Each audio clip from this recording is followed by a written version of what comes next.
வணக்கம். இன்னைக்கு நம்ம ரொம்பவே த்ரில்லிங்கான அதே சமயம் உண்மையாகவே நடந்த ஒரு மாபெரும் ராணுவ ஆபரேஷன் பத்தி தான் பார்க்க போறோம். பனி போர்வை போர்த்திய காஷ்மீர் மலைகள்ல மிகவும் துல்லியமா பல சவால்களுக்கு நடுவுல நடந்த ஒரு தேடுதல் வேட்டை இது. இது வெறும் சாதாரண என்கவுண்டர் இல்லங்க. நம்ம சிறப்பு படைகள் தங்களோட உயிரை பணயம் வச்சு செய்த ஒரு தந்திரபாய நடவடிக்கை, ஆபரேஷன் மகாதேவ். இது எப்படி பிளான் பண்ணாங்க, எப்படி அட்டகாசமா எக்ஸிக்யூட் பண்ணாங்க அப்படிங்கறத நாம இப்போ டீட்டெயிலா பார்க்கலாம் வாங்க. சரி, விஷயத்துக்கு வருவோம். 3 மாசமா ஒரு பயங்கரவாதிய நம்ம ராணுவம் வலை வீசி தேடிக்கிட்டு இருக்காங்க. ஆனா ஒரு க்ளூ கூட கிடைக்கல. இப்படிப்பட்ட சிச்சுவேஷன்ல அந்த எதிரி செஞ்ச ஒரு சின்ன தப்பு மொத்த ஆட்டத்தையே மாத்திருச்சு. அது என்ன தெரியுமா? ஒரு சின்ன சேட்டலைட் போன் சிக்னல். ஆமாங்க, வெறும் சில வினாடிகள் மட்டுமே ஆன் செய்யப்பட்ட அந்த சிக்னல் அவங்க எங்க ஒளிஞ்சிருக்காங்க அப்படிங்கறத நம்ம உளவுத்துறைக்கு அப்பட்டமா காட்டி கொடுத்துருச்சு. இந்த ஒரு சின்ன டெக்னாலஜி மிஸ்டேக் தான் மொத்த ஆபரேஷனுக்கும் ஒரு ஸ்டார்டிங் பாயிண்டா அமைஞ்சது. இதுக்கெல்லாம் பின்னணி என்ன, இந்த சம்பவங்கள் எப்படி ஒன்றன் பின் ஒன்றாக நடந்துச்சுன்னு பாத்தீங்கன்னா, ஏப்ரல் 22ஆம் தேதி வைசான் பள்ளத்தாக்குல சுற்றுலா பயணிகள் மேல ஒரு கொடூரமான தாக்குதல் நடக்குது. இதுக்கு பதிலடி கொடுக்கற விதமா மே 7ஆம் தேதி நம்ம படைகள் ஆபரேஷன் சிந்தூர் மூலமா வான்வழி தாக்குதல்களை நடத்தினாங்க. ஆனா மெயின் குற்றவாளிகள் எஸ்கேப் ஆயிட்டாங்க. இதனால பல மாசங்களா ரகசியமா தகவல்களை திரத்திக்கிட்டே இருந்தாங்க. அப்பதான் நான் முன்னாடியே சொன்ன மாதிரி ஜூலை பாதியில அந்த முக்கியமான சிக்னல் சிக்குச்சு. ஃபைனலா ஜூலை 27 அன்னைக்கு ஆபரேஷன் மகாதேவ் ஆரம்பமாச்சு. இப்போ நம்ம ராணுவத்தோட மெயின் டார்கெட் யாருன்னு உங்களுக்கு தெரியுமா? சுலைமான் ஷா. இவனுக்கு ஹபீஸ் மூசா, ஹாஷிம் மூசான்னு பல பேர்கள் இருக்கு. இவன் சும்மா ரோட்ல போற சாதாரண தீவிரவாதி கிடையாது. பாகிஸ்தான் ராணுவத்தோட எலைட் படையான SSGல ஸ்பெஷல் ட்ரெயினிங் எடுத்த முன்னாள் கமாண்டோ. குறிப்பா அடர்ந்த காடுகள்ல ஒளிஞ்சிருந்து தாக்குற ஜங்கிள் வார்ஃபேர், அதாவது காட்டு போர் முறையில ரொம்பவே கில்லாடி. இப்படி ஒரு ஹைலி ட்ரெயின்ட் கமாண்டோவை வீழ்த்தணும்னா நம்ம பக்கம் பிளான் எவ்வளோ ஸ்ட்ராங்கா இருக்கணும்னு யோசிச்சு பாருங்க. இங்கதான் நம்ம உளவுத்துறை ஒரு மாஸ்டர் பிளான் பண்ணாங்க. வெவ்வேறு தகவல்களை எப்படி ஒன்னா இணைச்சாங்கன்னு பாருங்க.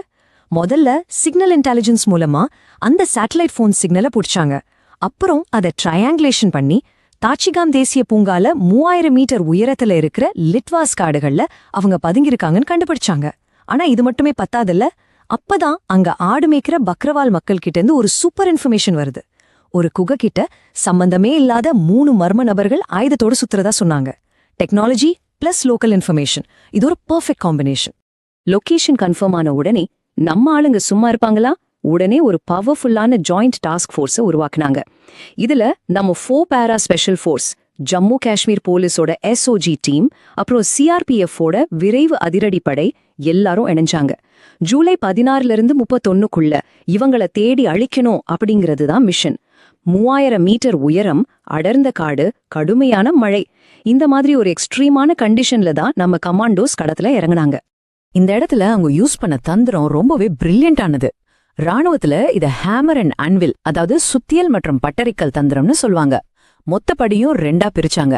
ஆல்பா டீம் நேருக்கு நேரா முன்னாடி போய் அவங்கள தடுத்து நிறுத்துற வேலையை பார்த்தாங்க. இதுதான் பட்டறைக்கல். அதே சமயம் பிராவோ டீம் சத்தமே இல்லாம மலையோட பின்புறமா சுத்தி வளைச்சு அவங்க தப்பிக்கிற எல்லா வழியும் பிளாக் பண்ணாங்க. இதுதான் சுத்தியல். அந்த கும்மர் வீட்டுல கொற்ற மழையில இந்த கிளாசிக் மூவ் ரொம்பவே கச்சிதமா வேலை செஞ்சுது. இப்போ அப்படியே அந்த சிச்சுவேஷனை உங்க கண் முன்னாடி கொண்டு வாங்க. ஜூலை 28 அதிகாலை சரியா 3 மணி. பயங்கரமான மழை. பக்கத்துல இருக்கிற ஆள் கூட கண்ணுக்கு தெரியாத அளவுக்கு இருட்டு.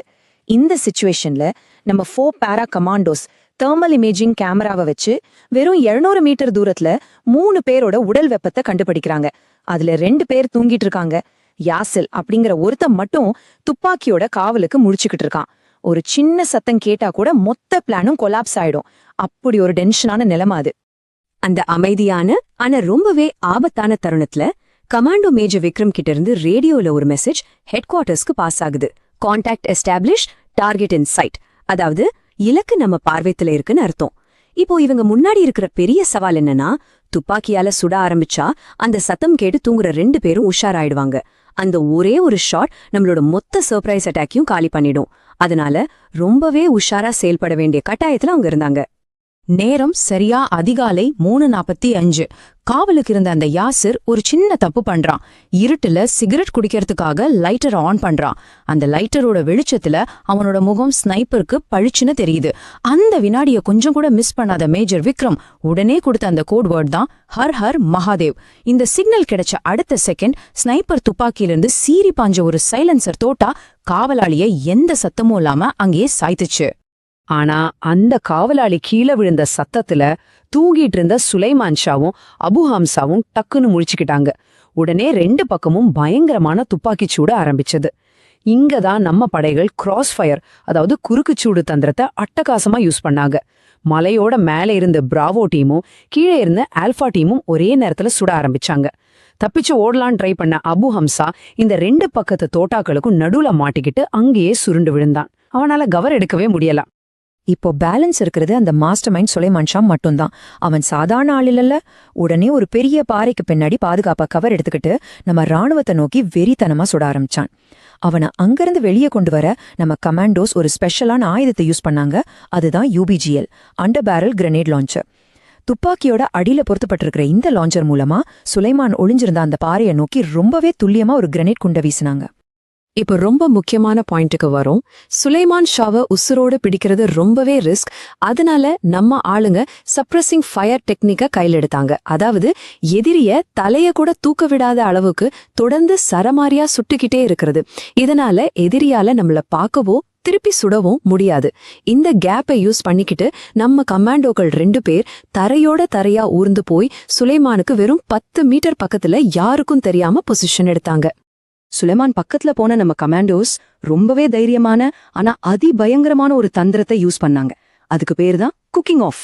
கையெறி குண்டோட பின்ன உருவுன உடனே தூக்கி போடாம 1, 2, 3ன்னு சில செகண்ட்ஸ் கையிலே வச்சிருந்துட்டு அதுக்கப்புறம் கரெக்டா எதிரி மேல வீசுறது. இதனால என்ன ஆகும்னா, குண்டு அவனுக்கு பக்கத்துல விழுந்தோடனே வெடிச்சு சிதறும். அதை எடுத்து திருப்பி வீசுறதுக்கு அவனுக்கு ஒரு செகண்ட் கூட டைம் கிடைக்காது. இந்த டெக்னிக் சுலைமான முற்றிலுமா அழிச்சுது. அடுத்தடுத்து கேட்ட 2 பெரிய வெடிச்சத்தம். அதுக்கப்புறம் அந்த இடத்துல ஒரு மயான அமைதி. உடனே major Vikram ceasefire, check target அப்படின்னு கமாண்ட் கொடுக்கறாரு. கமாண்டோஸ் ரொம்ப கேர்ஃபுல்லா அந்த இடத்த நெருங்குறாங்க. அவங்க உடம்புல ஏதாச்சும் தற்கொலை குண்டுகள் பொருத்திருக்காங்களான்னு செக் பண்ணிட்டு ஃபைனலா டார்கெட் டவுன் அப்படிங்கிற அந்த சக்சஸ் மெசேஜ பாஸ் பண்றாங்க. எந்த ஒரு சின்ன டவுட்டும் வந்துடக்கூடாதுன்னு அவங்க முகத்தை அடையாளங்களோட செக் பண்ணது மட்டும் இல்லாம DNA டெஸ்டுக்காக சாம்பிள்ஸும் எடுத்தாங்க. ஆனா கதை இதோட முடியலங்க. அந்த இடத்துல இருந்து நம்ம ராணுவம் கைப்பற்றின பொருட்கள் ஒரு மிகப்பெரிய அதிர்ச்சியை கொடுத்துச்சு. அவங்க கிட்ட நைட் விஷன் வசதி இருக்கிற அமெரிக்க தயாரிப்பான M4 கார்பைன் துப்பாக்கிகள் இருந்துச்சு.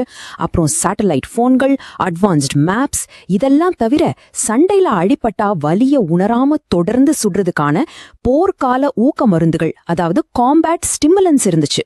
இந்த மாதிரி ஹை எண்ட் மிலிட்டரி பொருட்கள் எல்லாம் சாதாரண தீவிரவாதிகளுக்கு கிடைக்க வாய்ப்பே இல்ல. இதுக்கு பின்னாடி ஒரு அலசோட நேரடி ராணுவ ஆதரவு இருக்கு அப்படிங்கறத இது அப்பட்டமா காட்டுச்சு. சரி, இந்த விளக்க பதிவோட இறுதிக்கு நாம வந்துட்டோம்.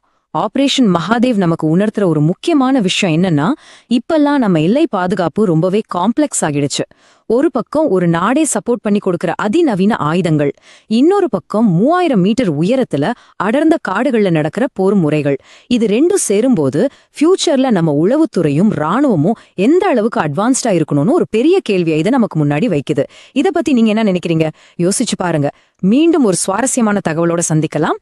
நன்றி, வணக்கம்.